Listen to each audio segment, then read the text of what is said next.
おはようございます。俊也です。今日の FD レストアはエンジンルームの板金です。曲がってるところ叩いて直して、サビは削って落として、シーラー剥がして塗装も剥がしてサフェーサー入れるところまで終わらせたいと思います。今日の動画で FD のボディの板金終わらせます。まだドアとフェンダーとバックドアとパーツはね残ってるんですけど、ボディの板金は終わりなので、ぜひ最後までお付き合いよろしくお願いします。それでは作業スタートです。とりあえずボディの塗装剥がしからやっていきます。この青い塗装密着してなくてペリペリ剥がれるような状態だったんで、青い塗装全部剥がしていきます。その前にクリップ外しから。よいしょ。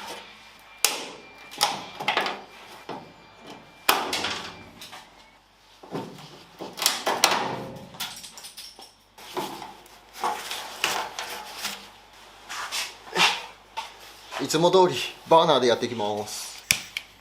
純正の白い塗装は生きてるんで、オールペンされた青い塗料だけ落とせればいいんですけど、バーナーで炙ると白い塗装まで全部剥がれてきてしまうんで、ここは全部剥がしてしまいます。ペーパーで一生懸命こする方法もあるんですけどね、時間もかかるし綺麗に落としきらないし、相対的に見てガスバーナーでやった方が早いし綺麗にできるだろうっていう感じで、ここ最近はガスバーナー使って塗装剥がしをやっています。でもさすがにカウルトップの中、ワイパーがつくこの内側の部分っていうんですか、ここはね手も入らないしバーナーでも炙れなかったから、剥がすのはさすがに諦めました。続いてエンジンルーム内側シール剥がし、そしてサビ落としやっていきます。パッキパキなんだけどもうシールとしての柔らかさがない。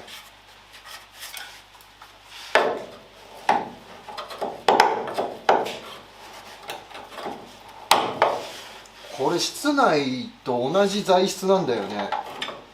エンジンルームの熱でやられてんのかな。すごい硬くなってる。ちょっとシール硬すぎやしないかいかってー、カッチカチだよ。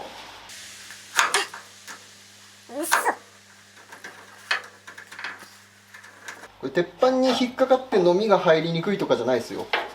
シールがガッチガチなの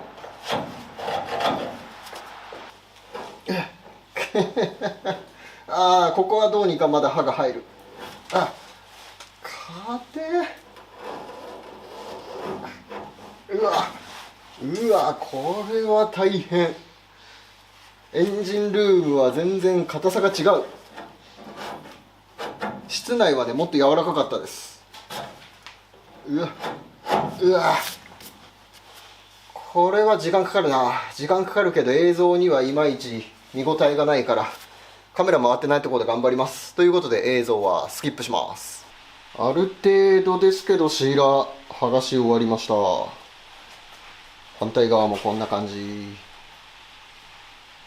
なんかね、剥がしてた感じ、運転席側の方がシーラー硬かったです。助手席側の方はまだ気持ち弾力残ってた。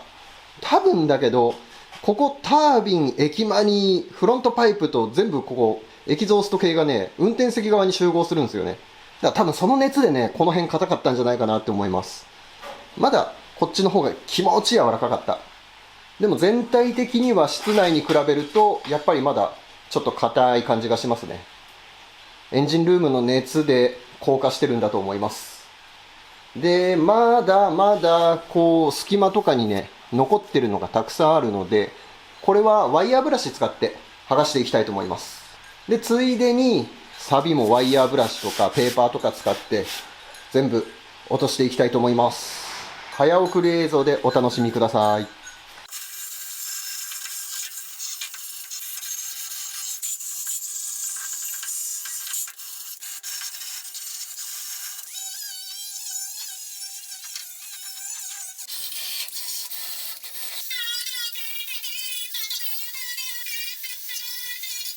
なんかサビすごいなーとか思ったんですけど、部品のサビ移りですね。鉄板自体そんな錆びてないです。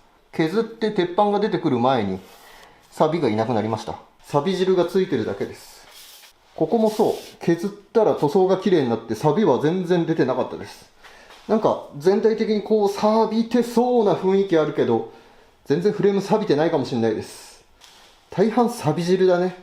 もらい錆びというか、そんな感じだと思います。これはペーパーで削らずにワイヤーブラシの方がいいかな。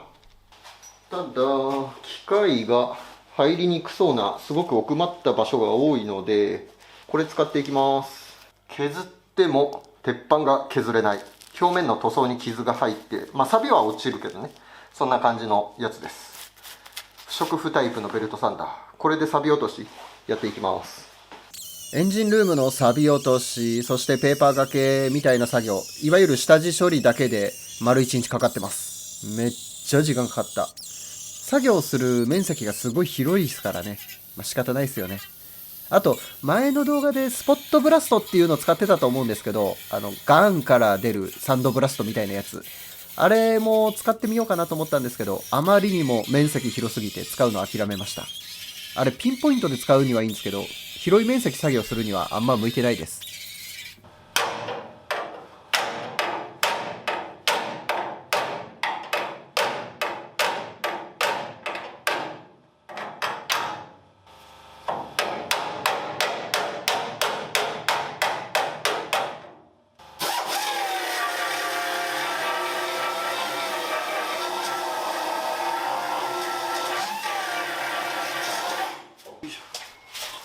いい。よいしょ。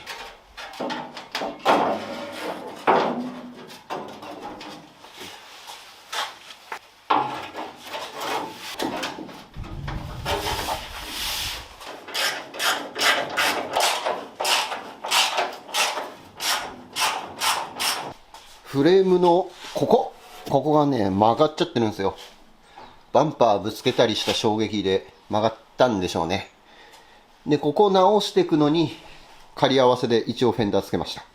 叩いた引っ張ったして、ここの穴位置があまりにもずれすぎると困るから。今の段階でも結構ずれてるんですけど、これがちょうどいいところに来るように叩いて直してやっていきたいと思います。あと他にもね、結構叩いて直さなきゃいけない場所あるんで、それもいっぺんに終わらせてしまいたいと思います。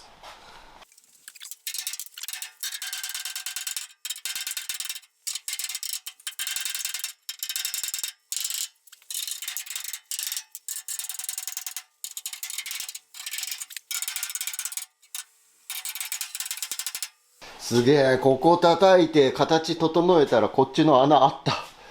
ぴったりあった。あ、これで完璧っすね。ちょっと角度違うけど、多分フェンダー側もね、歪んでるから、最後ここちょっと微調整すればいい感じだと思います。結構穴位置ずれてたのに。やっぱちゃんと戻るもんだね。続いてこっち側も直していきます。穴位置結構ずれてますよね。こっちも曲がってます。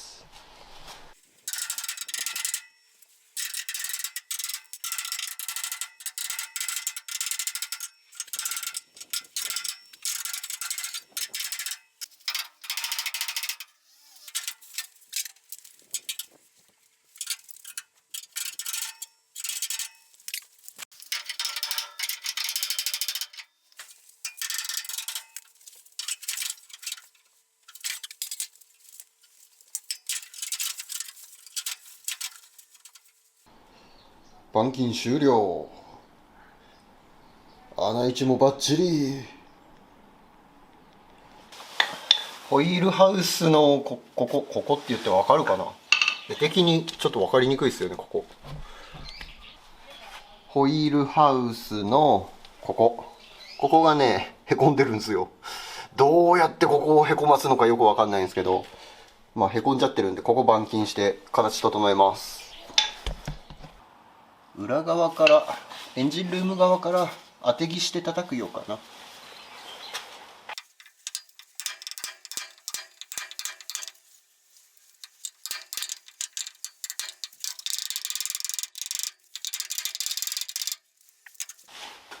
あとはホイールハウスも同じですね。青い塗料剥がして、シーラー剥がして、錆び落として、サフェサー入れる準備やっていきます。ここの塗装は塗装ミストが乗っかってるような状態でガッサガサな感じだったんですよね。全然密着とかしてなかったから、ワイヤーブラシでこすってあげるだけで簡単に剥がせました。バーナーとかで炙ると下の塗装までめくってきちゃうから、ここは普通に機械で落としました。仕上げは手作業120番のペーパー使ってます。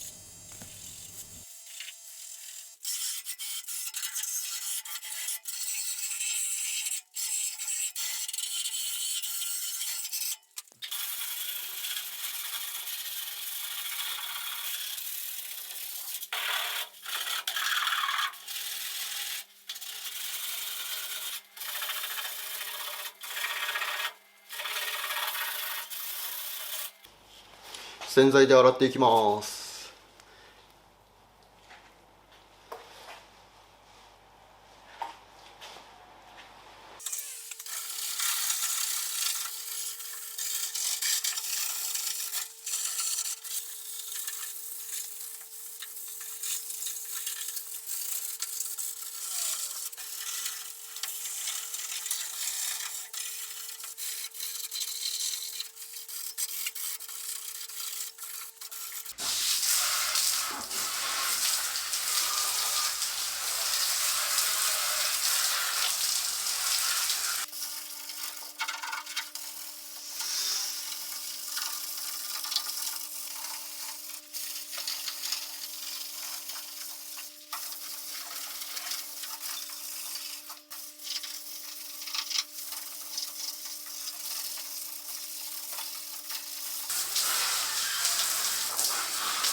マスキングしていきます。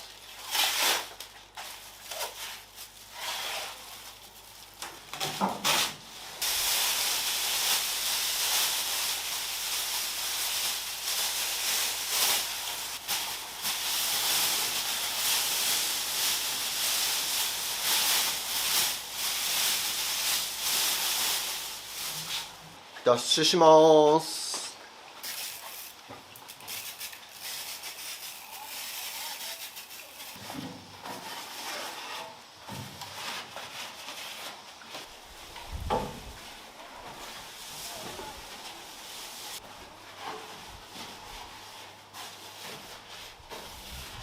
さあ、お待たせいたしました。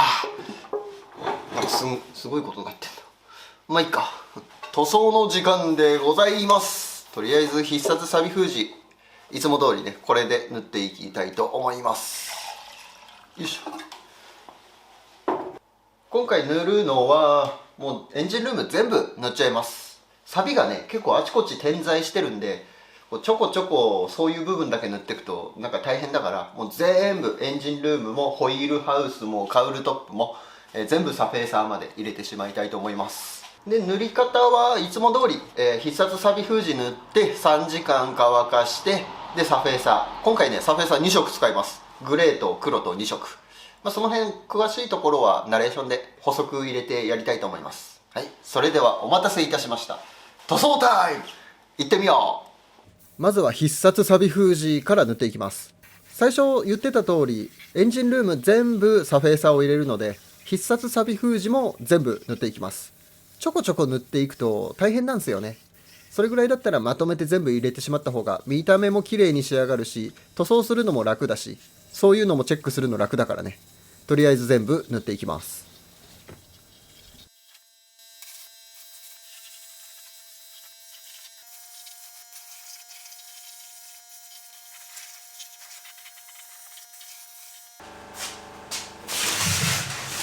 サフェーサー入れていきます。まずはグレー、エンジンルーム側から。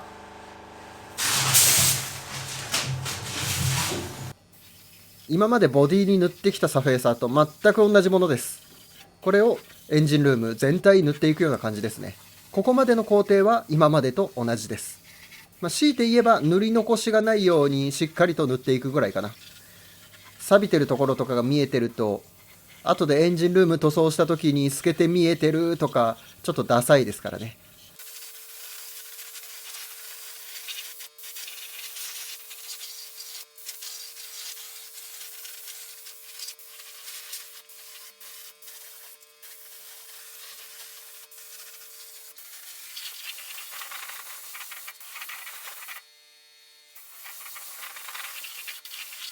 黒いサフェーサー、ホイールハウスに塗っていきます。ホイールハウスだけ黒いサフェーサーです。この後アンダーコートを塗るんですよ。今回の動画じゃなくてまた後日別の動画なんですけど、アンダーコート黒いのを塗るので、それに合わせて黒いサフェーサーっていう感じですね。もしアンダーコートを塗り損ねて下色が透けて見えたとしても、下色が黒いサフェーサーだったらそんなに目立たないからという意味合いで黒いサフェーサー使ってます。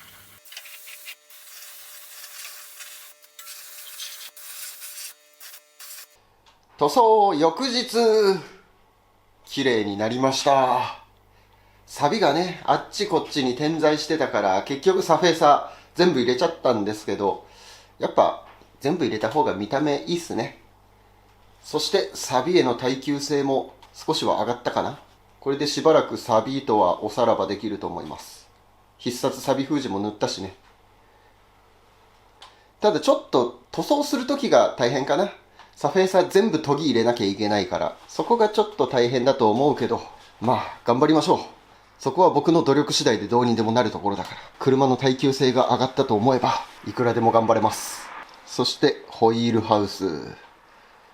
ここは黒いサフェーサーで塗りました。そう、黒いアンダーコートを塗るので、この辺はね、アンダーコートで黒くなるけど、アンダーコート塗らない部分、この辺とか、ここね、配線通すグロメットがつく部分ですね。この辺とか、あとストラットのこの取り付け部分とか、アームの取り付け部分、こういうところとか、ネジがついたりとか、部品がついたりとかする場所はアンダーコートを塗らないので、っていうか塗りたくないので、部品の座りが悪くなっちゃってね、アライメントがずれたりとかする可能性もあるから、こういうところは塗らないので、先に黒いサフェーサーで仕上げておきました。ここだけアンダーコート塗らないと、その分なんか、隙間からチラチラ見える白い塗料とかが気になるかなと思って、こんな風にしておきました。後でね、黒い塗装を別で塗ってもよかったんですけど、ちょっと手間だなと思って、先に黒いサフェーサーで仕上げてしまいました。あと、この辺も多分塗らないと思う、アンダーコート。ヘッドライト裏とか。この辺はね、ライナーがこうつくので、多分アンダーコート塗らない。エンジンルーム下側、角フレームの下ですね。ここエンジンメンバー、クロスメンバーがつくとこなんですけど、ここは黒いサフェーサーで塗っちゃいました。ここもね、アンダーコート入れられないので、メンバーの取り付けが、落ち着きが悪くなっちゃうから、入れたくなかったんで、ここも黒です。で、このフレームのこの内側の方、こっちはボディカラーで塗る予定なので、グレーのサフェーサーです。カメラで塗装シーン撮影できてなかったと思うんですけど、こっち側、フレームの前側ですね。裏側って言ったらいいのかな。こっちもちゃんとサフェーサーを入れてあります。はい、ということで本日は FD のエンジンルームの板金でした。やっとボディの板金が終わった。ようやく一区切りですね。そして一番動画で映えない作業、時間のかかる作業もう終わり。これで終わり。あとはもうドアとかフェンダーとかだから映える、少しは映えるかな。塗装するのはまだまだ先なんだけど、ようやくこれでボディの板金は終わり。こんな感じでうちのチャンネル作業の進みあんま早くはないんですけど、確実にしっかりと綺麗に作業を進めていきますんで、ぜひ今後ともお付き合いよろしくお願いいたします。最後までご視聴ありがとうございました。また次回お会いいたしましょう。バイ。